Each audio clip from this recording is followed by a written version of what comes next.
વેદ ભાષા કઈ છે? આપણી સંસ્કૃત છે. તમને એનું પ્રમાણ આપું. ઇંગ્લિશમાં ભાઈને તમે શું કહો છો? શું કહો છો? અને સંસ્કૃતમાં ભાઈને તમે શું કહો છો? ભ્રાતર. આ સંસ્કૃતના શબ્દ ઉપરથી ઇંગ્લિશનો શબ્દ બન્યો. સંસ્કૃતનો શબ્દ છે ભ્રાતર, એના ઉપરથી પડ્યો બ્રધર. સંસ્કૃતનો શબ્દ છે માતર, એના ઉપરથી શબ્દ ઇંગ્લિશનો બન્યો મધર. અને આપણે થોડુંક થયું નથી. એકચ્યુઅલીમાં આમ એ કાંઈ કરવાની જરૂર નથી. ભક્તો ખાલી કમાન્ડ અપાવો. ઇંગ્લિશ મીડિયમના તમે ઇંગ્લિશ બોલતા શીખવાડો, હિન્દી બોલતા શીખવાડો, સ્પેનિશ બોલતા શીખવાડો, જર્મન બોલતા શીખવાડો, ઉર્દુ બોલતા શીખવાડો, અનેકો ભાષાઓ પર કમાન્ડ અપાવો.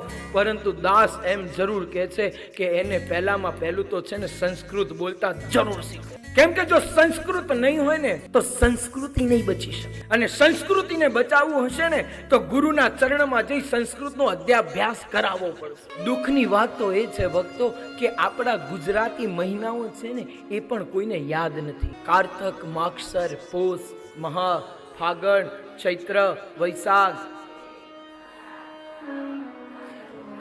તમે લોકો બોલ્યા ને, હવે તમે જઈ તમારા છોકરાને છોકરાની વહુવારુને પૂછજો યાદ છે કે કેમ. જો યાદ ન હોય ને તો એટલી ફરિયાદ કરી એને શીખવાડી દેજો, નહીં તો તમને એ યાદ કરાવી દેશે બારોબાર.